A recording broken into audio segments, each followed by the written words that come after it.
My name is Jonathan Eisen. This is my 5th year at the Bay Area Prototype Modelers in Richmond, California.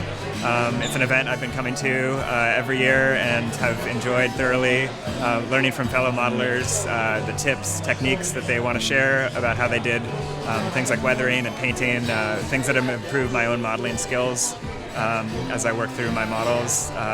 And it gives me inspiration to see other people's work, to think about what I want to work on for the next year and keep bringing. The railroad I model is the Richmond Pacific Railroad, which is a small short line in Richmond, California. They had an eclectic fleet of switchers that were largely from the Southern Pacific Railroad that ended up in the Sims scrapyard, and some of them were saved and eventually used on the railroad. One of those is Richmond Pacific 2285, which was ex-Southern Pacific 2285. The model I did it actually started as a brass model. Because of some of the additional Southern Pacific light packages and number boards on it, it made it a nice base to start with. The model was completely stripped. I sandblasted it, and working with brass was also another interesting challenge because it forced me to learn some new soldering techniques and improve upon those. One of the challenges in working with a sort of stock brass model was making my own stock brass parts. I wanted parts that would be true to the material, so using all brass construction. One of the parts was a handrail stanchion standoff, which wasn't commercially available. I went to Shapeways, who does 3D printing in brass, is actually able to make this part, which proved an interesting challenge, but also pretty fun to learn how to 3D print in brass, something that I would be able to solder onto the model when it was complete, and I think it really brought the model together.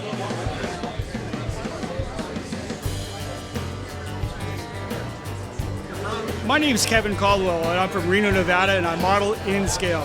The whole purpose of why I bring these models is because it makes me happy.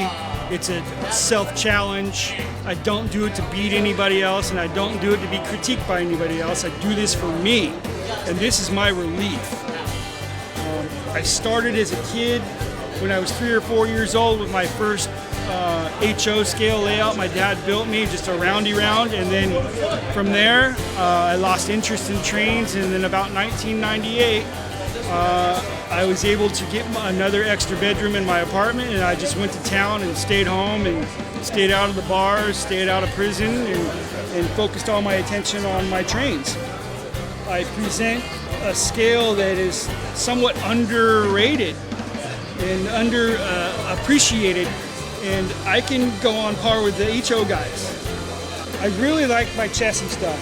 My chassis stuff really means a lot to me because my son really liked the kitty cat emblem. Even though I'm a dog guy, I got greyhounds and Labradors at home. He's like, let's run the kitty cat train. Once I started getting confident enough into just painting models, I started super detailing them. And then once I got confident in my super detailing, I went into scratch building, to where I would actually go to that specific equipment if I could, and take my own measurements, my own pictures, go home and completely scratch build it out of just stock. And once I first did my real first scratch building, I was hooked. I was like, oh my God, people are actually saying, where'd you get that? Well, I built it. No, you didn't. Yeah, I did. It's right there. Hello, it's Jason Hill with Owl Mountain Models again this year. We've had a little bit of delay, about 6 months, but we're back and we're almost ready to do the beat racks that we talked about last year. It turns out we've completely redesigned them. We're only a matter of weeks away from getting the molds done. And we have the new passenger car antenna stanchions for the BLI and MTH cars that we talked about, I think, last time, and we have now got the production versions of those available. Hopefully we'll be doing a video on those soon. Down here we have several of my different models that I brought. I enjoy coming to the BAPM meets and bringing in models that I'm still working on, and we can all talk about different concepts, techniques. We can see models that are half built. Being able to share the techniques in the hobby is a really good thing, and I enjoy being able to do that on my blog as well, which is nightowlmodeler.blogspot.com. And on that blog, I'm actually going into more depth on the models that I'm personally working on, not with Owl Mountain Models, but instead what I'm actually doing and using other manufacturers' models and trying to replicate what I want to model in the late 40s and early 50s in Southern California. This is a Southern Pacific SP Models F70-10. This is the welded version of the car. It's 53 foot, 6 inches long. And this is the starting point for the cars that I'm about to show you. This is, of course, the welded version of the car. Right now they don't have any of the kits of the riveted car, but hopefully they'll have those back in stock soon. So let's go down here and look at the other cars. This is a 40-foot version where I actually cut the car down. And looking at the bottom of it, you can see that it's been shortened by quite a bit. And this one here is actually, I've removed the under frame because this one I'm going to put a cleaning pad under eventually. That's another whole topic. But this car has been cut down. This becomes an F50-16. And the other car that you can build from taking two of the F70-7s is you can build the 60-foot F70-3. And these cars are 60 feet long. And these are kind of cool. They get different trucks, a little bit of revision on the slope angle here. It takes a little bit more kit bashing. And some new slope pieces I need to put in there. These cars were actually used on the SP and lumber service and also to move the narrow gauge steam engines between the Bakersfield shops and the narrow gauge up at Oweno in Owens Valley. So they're an interesting car, a little bit different than your thousands of normal 53-foot cars. But in a large fleet of, say, 100 lumber load cars at La Mesa, which we've seen videos of, we need a few cars of these alternate classes. And there's something fun and different to model. Is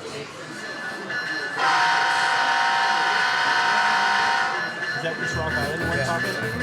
Well, I'm Alvin Ho, and I come to BAPM to show off a bunch of my models, as well as some of the products I sell on Shapeways. I like seeing other people's models because it really shows me different techniques that I can learn from, as well as, I guess, just the cool stuff that's in different prototypes. Because, like, I personally model Rock Island. There's a lot of different, weathering techniques that apply to different parts of the country. These are my Rock Island models. That includes a RS2M, so it's a rebuilt Alco locomotive that's Rock Island re-engined with a 567 prime mover. And next to it is my Quad Cities rocket, a train that ran from Chicago, Illinois out to the Quad Cities, and a Rock Island commuter train that ran in Chicago basically up until the end of Rock Island. These models are actually N-scale, and I like bringing N-scale to a lot of prototype meets because you see a lot of HO, and people usually think, oh, N-scale is such like a toy train versus like actual doing prototype modeling. But this really shows people that, trains are, it doesn't matter the scale, you can always have very, prototypical models. So over here you'll see I made a new signal display for the water signals that I have. It shows off a bunch of different configurations for searchlight signals, TP5 tri-lights, as well as the B&O Cpl signals. So over here you'll see a double searchlight, a triple searchlight, single searchlight, and single searchlight with relay cabinet. Over here you'll see a Cpl signal. This is actually a new one that I'm working on that's not released yet. This is a Type D based on a Denver and Rio Grande prototype. So watch out for that if you're interested. Hi, I'm Craig Walker with Rapido Trains. This is Rapido's first year here.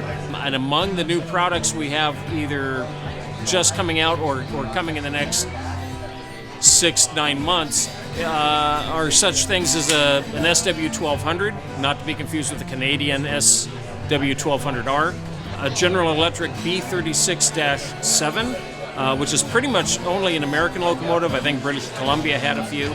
RS11s, which is the American version of the RS18 that we did previously. New Haven EP5, which is something nobody's ever done in plastic before. Also on display here, our new USRA box car, which is announced about 2 weeks ago. That's a car that was built in massive quantities after World War I to help replenish freight cars on America's railroads, and there's a ton of road names we're going to be offering on that. We just recently at Rapido did our first steam locomotive, which is a Canadian Pacific Hudson, a 464 semi-streamlined locomotive. Canadian Pacific had quite a few of them, but our model just recently hit the continent and is in stores now, available in a variety of configurations and paint schemes for Canadian Pacific, as well as Southern Railway, because one of them ended up down there in fan trip service for a time, in Canadian Pacific colors, but lettered Southern Railway. My name is Scott Kelly Clement. I'm from Oakland, California. I brought some box cars, some freight cars. I use prototype pictures from around the Bay Area. A couple of these cars here I caught just around here. I focus on prototypes that are accurate to both sides, hand-painted graffiti, extensive weathering, lots of decals, and basically whatever I can do to make it look like the real thing. A lot of the cars have 50 to 60 hours in them, at least. I also model some of the engines from around the area, the old California Northern, some of the more modern Union Pacific as well. Actually, Butch Euler, who's here, he spoke in another meet about how he created wavy panels on some of the box cars, and I was able to incorporate his techniques into some of my box cars, and I learned all about it at one of these meets. It was up in Portland, Oregon in February, and these meets are a great way to learn new techniques. I learned a lot about how people go about what they do from these meetings, and it's a great opportunity to meet like-minded modelers. A lot of things you can't get from social media, and it's great to put a name to a face. We have people from San Diego, I think some people from the East Coast even came out, and it's a great way to meet people I've never met before. Hi, I'm Jeff Smith with Railmaster Hobbies. We're here at the Bay Area Prototype Modelers. We really enjoy it. This is our second year here.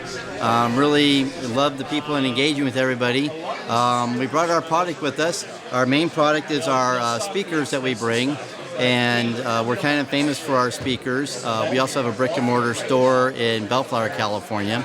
And we're also promoting the LA Area Prototype Modelers Meet, which is in October 5th this year, but every year we're going to be planning on doing that.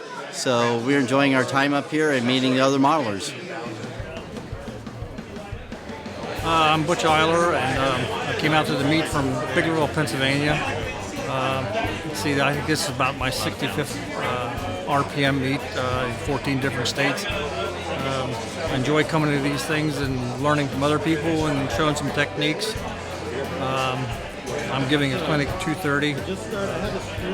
I'm really into the weathering and the graffiti on the models. Love going out and taking pictures of the trains and then replicating on the models. My clinic today is on weathering, some techniques I've come up with, some other techniques of other people. I have a technique where I ghost weather the lettering, where I weather the car, make a stencil for it for the rail box lettering, and then sandblast the weathering away to give that ghost look on it. And then paint the graffiti. Hey guys, I'm George Bogatuk from Soundtracks, and we're here at the Bay Area Prototype Modelers Meet. Now the RPM meets are some of my favorite to do because what I get to do is I get to come out and talk to the serious modelers, the guys that are really specific and want to make sure they've got all the details on their models. And I'm one of those guys myself, but I also like to take it a step further and worry about the way the locomotive operates and how it sounds. And that's one of the reasons why I love working for Soundtracks, is because we take a lot of the real railroading experience and put it into the decoder.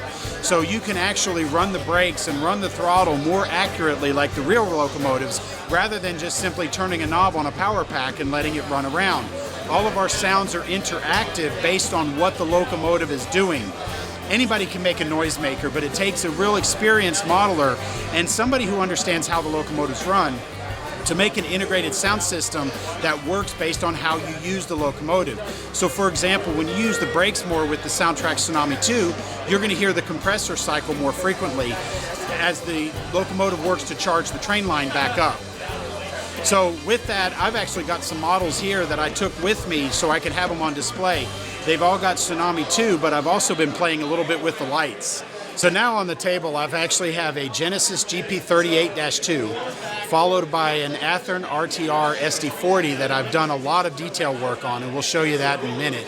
And then I've got that followed by an Atlas U30C, one of the early versions with the fillets on the radiator section. Now, one of the really cool things about the Tsunami 2 is I didn't have to do much speed matching, if any at all, because they all ran pretty close out of the box. But it's also allowed me to illuminate a lot. So, for example, I have class lights on each end on all of these locomotives, including in some cases number boards and truck lights. Now, the truck lights are lights that are located below the cab so that the engineer can actually look over the edge of the cab and watch the ground in the dark to make sure that the locomotive is actually moving instead of just sitting there spinning the wheels. Because if you're sitting in the cab and you can't see, it just feels the same to you whether you're moving or not. So this gives the engineer the ability to watch the ground. And with the Tsunami 2, we've actually been able to illuminate those. And what's really cool is we have a lighting feature called Constant Dim. And the Constant Dim allows me to adjust the brilliance for a constantly dim light so that way things like number boards and class lights don't look like extra headlights coming down the track at you. There's a lot of times where somebody might illuminate number boards, or some companies may illuminate number boards, but it looks like another headlight, and so it's so bright. But the Tsunami 2 allows you to adjust that, and I've been having a lot of fun. I think some of you guys have probably seen my BNSF engine where I've added all of the step lights and the walkway lights and the lights above the brake wheel and the walkways. And those are dim so that way it's enough that the crew can actually see where the step is. And what's fun is being able to wire that in. And I've actually been having a lot of fun. So I'm in the process of working on a modern consist, which is antithetical of what I typically model, but it's a lot of fun. I'm having a great time. So with these models down here that you're going to see, the GP38-2, it was a Genesis model, so I didn't really need to do much, but we did add the spark arresters on there. I did add the extra lights to the model, and I actually added some other end details and weathered it up because a clean locomotive just doesn't seem right to me in some cases. The next one is an Athearn SD40, and this is an RTR model that I've taken and added a whole lot of detail.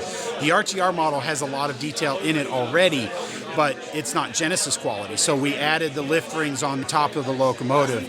I even went so far as to add the traction cables under the sill to make sure that we have that extra detail, the air piping on the brake cylinders and so forth. So put a lot of effort into that. And then, of course, we have the Tsunami 2 installed as well. And the last one is the Atlas U30C, and this is an older Atlas release that it really didn't need a whole lot, but I did add some extra piping and so forth in there, and I moved the horn to where it was mounted on the locomotives that the Mopac had. The Mopac actually, some of the operating crew used to call them the Department of Transportation units because they serviced a GE plant but never bought GE locomotives. And so they were afraid they were going to lose them as a customer, so they bought the GEs, and that's how they got their foot in the door at Mopac. So I have a few of them. They were mostly used in coal service because they were pretty hard haulers, but they were also not real well liked by the crew. So anyway, let's take a look and see how these things run and listen to them, because I have them advanced consisted so that my horn and bell is really only playing on the lead unit, but brakes and so forth are playing on all of the units. So what I'm going to do is I'm going to send the headlight command to address 21, and you're going to see the headlight come on with the locomotive. Now, my class lights are actually function 24. So with the NCE power cab, I can push the shift 0 twice and then the 4 key, and that'll do function 24. So we're going to do this. We're going to illuminate the class lights, and then I'm going to illuminate the truck lights using function 26. You should be able to see all those lights on. Now I'm going to move my locomotive, so I'm going to blow the whistle or blow the horn, and you're going to see that I've got the bell automatically triggered as well. Then we're going to start to move, and you're going to see all those locomotives move together in concert. And I've got the momentum rate set the same, and then we're going to go ahead and set the brakes. You're going to hear the squeal, and all of the locomotives set the brakes together. Change directions, increase the throttle, you hear them all notching up, release the brakes, And you can see how those locomotives are all working together as a concert. So it makes it a lot more fun when you're running your trains because you've got all of them following one DCC command, but they're behaving based on their position in the consist. Hi, I'm Davey Deshawn, and today I brought 2 trains. One train that drove me crazy as a kid that turned me into a train lover and a modeler, San Francisco Chief, and another train that I got to actually run as the engineer of the Southern Pacific. They call it the Salad Express, WJRP, from Watsonville to Oakland. I've been coming to these meets for about 12 years. Learn a lot when I come, different techniques on how to weather, how to paint, and it's just a great social event. And I plan on returning next year.